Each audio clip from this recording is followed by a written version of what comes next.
जम्मू कश्मीर के पहले चरण का चुनाव जो है वो शुरू हो गया है। हम इस वक्त बिजबहेड़ा के इलाके में हैं, जहां से इल्तिजा मुफ्ती पीडीपी की उम्मीदवार हैं। पहले चरण में तकरीबन 24 लाख के करीब लोगों को वोट डालना है। और मेरे पीछे की आप ये तस्वीरें देख रहे हैं अनंतनाग जिले के बिजबहेड़ा के इलाके में है, जहां पर बूथों पर किस तरह की कतार है।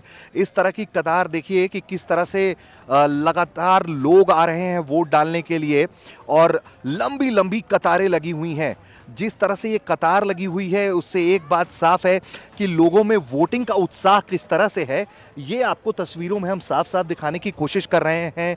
और भारी संख्या में इस वक्त सुबह सुबह अभी पूरा 1 घंटा भी नहीं हुआ है वोटिंग के शुरू होने का, और जिस तरह से लोग बूथों पर निकलकर सामने आ रहे हैं वो देखिए ये कतारें हैं। और इसमें आपको युवा भी दिखेंगे, बुजुर्ग भी दिखेंगे जो लगातार वोट डालने के लिए लाइनों में लगे हुए हैं। क्या नाम है जनाब आपका? सलाम। क्या क्या सोचकर वोट देने आए हो? इंशाल्लाह इस बार कामयाब करेंगे इसमें जो, इसीलिए वोट दे रहे क्या मसाइल हैं आपके इलाके के? हैं। बहुत मसाइल है, इसीलिए हम वोट डाल रहे हैं। अच्छा, अपना नाम बताएं आप। गुलाम मोहिद्दीन डार। गुलाम साहब ये बताएं क्या सोचकर वोट देने आप आए हैं? बस कुछ डेवलपमेंट तो होना चाहिए और क्या, इसीलिए। अपनी असेंबली चुनने के लिए आप लोगों को 10 साल बाद मौका मिला है, तो इसलिए भी ऐसी कतारें देख रहे हैं आप? इतनी भीड़ आपने इससे पहले कब देखी थी? आपके जहन में कब इस तरह की तस्वीरें आपने देखी थी? कभी देखी थी आपने इस तरह की भीड़ वाली तस्वीरें? ऐसी देखी थी आपने पहले भी देखी है? नहीं, पहली बार ऐसा हो रहा है? पहली बार ऐसा हो रहा है। एक हमारे साथ बुजुर्ग भी हैं। जनाब क्या नाम हुआ आपका? अब्दुल गफ्फार ठोकर। अब्दुल साहब ये बताएं क्या सोचकर वोट देने आए हैं? अभी सुबह सुबह का मौसम है, थोड़ी सर्दी भी है। ये सब डेवलप गज हाजत आसर पेवर आसर ये बदलिश गस बेचा। क्या बताया इन्होंने? ये बोलता कुछ होना चाहिए, डेवलपमेंट होना चाहिए। थाना है। अच्छा अच्छा, तो ये देखिए इस तरह की ये कतार लगी हुई है और लोग हैं। तो आप लोग वोट देने के लिए आए हैं, उत्साह है मन में आप लोगों के? आप लोग अपने मसलों को, अपनी बातों को पहुंचाना चाहते हैं आप लोग हुक्मरानों तक, इसलिए आप लोग निकले हैं बाहर? क्या नाम हुआ आपका जनाब? फारूक साहब ये बताएं क्या सोचकर वोट डालने आए हैं आप?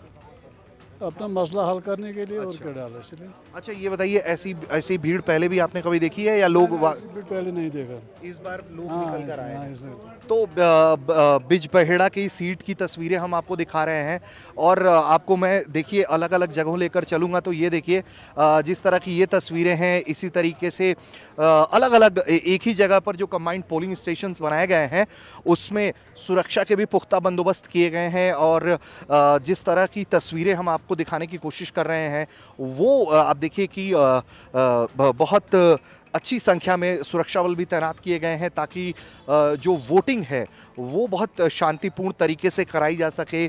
उसके लिए सुरक्षा बलों की भी मुस्तैदी है। और देखिए मेरे ठीक पीछे महिलाएं भी हैं और इस तरफ पुरुष भी लाइन में लगे हुए हैं और लोग लगातार आ रहे हैं घरों से बाहर निकलकर वोट डालने के लिए। और जो लोग बता रहे हैं कि सबके अपने अपने मसले हैं, लोग अलग अलग मुद्दों पर वोट डालने आए हैं। जनाब अपना नाम बताएं। गुलाम मोहिद्दीन गनाई। गुलाम साहब ये बताएं क्या सोचकर वोट डालने आप आए हैं? मेरा ये नहीं समझ नहीं। अच्छा कोई बात नहीं।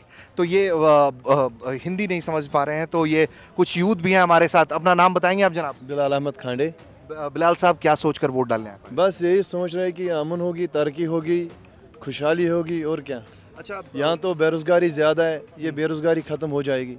अच्छा एक बात आप बताएं, मैं बार बार ये पूछ रहा हूँ कि इस तरह की भीड़ पहले आपने देखी थी वोटिंग सेंटर्स पर, कभी आपके जहन में है?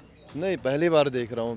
पिछली बार तो ऐसी भीड़ नहीं थी। आज तो बिना खौफ, बिना डर सभी अमन चाहते हैं, बेरोज़गारी ख़त्म हो जाएगी। बस आप लोग चाहते हैं कि आपके मसले सुन लिए जाएं, इसलिए आप लोग घरों से बाहर निकल कर आए हैं? जी जी, हाँ जी। ठीक है। और भी कुछ लोग हैं, हम उनसे भी बात करने की कोशिश करेंगे। जिस तरह से ये कतार लगा हुआ है, ये तस्वीरें लोकतंत्र की दिशा में अगर हम बात करें तो काफ़ी महत्वपूर्ण हैं। और जो एक्साइटमेंट है लोगों का वो बहुत ज़्यादा मायने रखता है कि आखिर लोग घरों से बाहर निकल रहे हैं। इस बार ना कोई बायकॉट है क्योंकि यहाँ सब कोई चुनाव जो है जमात की तरफ से भी उम्मीदवार उतारे गए हैं और तमाम धड़े हैं। इंजीनियर राशिद भी आए हुए हैं बाहर, इसलिए भी एक्साइटमेंट है। काफ़ी संख्या में देखिए लोग हमारे साथ दिखाई आपको तस्वीरों में दिखाई देंगे, जवां बुजुर्ग सब उम्र के, और एक तरफ पुरुषों की लाइन है तो दूसरी तरफ आप देखेंगे तो महिलाओं की भी लाइन लगी हुई है। महिला वोटर भी काफ़ी संख्या में बाहर निकल कर आई हैं। अगर हम लाइन में जो लोग लगे हुए हैं उनसे हम बात करने की अगर कोशिश करें, जनाब अपना नाम बताएंगे आप? मोहम्मद अमीन लोन। क्या सोचकर वोट डालने आए हैं आप? यही सब हालात ठीक हो, सब कुछ हो, तरक्की हो, इसलिए हम वोट डालने आए हैं। कोई डर नहीं, कोई गम नहीं। हाँ ठीक है। जनाब अपना नाम बताएं आप? जी गौहर हुसैन। क्या सोचकर वोट डालने आप आए? बस यही विकास होना चाहिए, अच्छी तरक्की होनी चाहिए, इसीलिए हम वोट डालने आए हैं। अच्छा, बिल्कुल। तो ये बताएं आप मुझे कि ये जो भीड़ हम देख रहे हैं, क्या आपने भी पहले इस तरह की भीड़ देखी है या पहली बार ऐसा हो रहा है कि अपनी असेंबली चुनने का मौका मिल रहा है इसलिए लोग अब बाहर आए? नहीं, साउथ कश्मीर में तो मुझे लग रहा है कि पहली बार ऐसी भीड़ देखने को मिल रही है। कोई वजह पाते हैं इसके लिए आप? बस यही डेवलपमेंट होनी चाहिए, अच्छा फर्ज हम ढूंढते हैं, इसलिए हम वोट डालने आए हैं। तो ये हम आपको सुना रहे थे कि किस तरह से लोगों के भीतर इतनी एक्साइटमेंट है। साउथ कश्मीर की ये तस्वीरें वाकई में उन लोगों को रोमांचित करेगी जिनके जहन में एक वक्त साउथ कश्मीर जो है वो हाईली मिलिटेंसी हिट वाला इलाका था, लेकिन उसके बावजूद जिस तरह से लोग वोट डालने के लिए बाहर आए हुए हैं, एक बात साफ है कि लोग अब बुलेट नहीं बैलेट को अपना समर्थन दे रहे हैं। और यही वजह है कि इस साउथ कश्मीर के इलाके में जमात के इंडिपेंडेंट कैंडिडेट्स उतरे हुए हैं। इसके अलावा इंजीनियर राशिद ने अपने उम्मीदवार उतारे हैं। इसके अलावा जो पारंपरिक पार्टियां हैं, पीडीपी, इसके अलावा एनसी, उसके कैंडिडेट्स हैं, कांग्रेस के कैंडिडेट्स हैं। इसके अलावा हम बताएं आपको तो सबसे बड़ी बात यह है कि जिस बिजबहेड़ा में हैं हम, वहाँ पर इल्तिजा मुफ्ती उम्मीदवार हैं। इनकी ये पारंपरिक सीट रही है मुफ्ती परिवार की, लेकिन अब बदले हालातों में ये किस तरफ जाएगा ये हम बता नहीं सकते। लेकिन जिस तरह की ये तस्वीरें आपको हम दिखा रहे हैं कि कतार में लोग लगे हुए हैं, उससे एक बात साफ है कि साउथ कश्मीर की जो तस्वीर बदल रही है, लोग ये उम्मीद कर रहे हैं कि इन तस्वीरों में जो बदलाव दिख रहा है वो इनकी तकदीर में भी बदलाव लेकर आएगा। बिजबहेड़ा, अनंतनाग से ऋषिराज, भारत तक।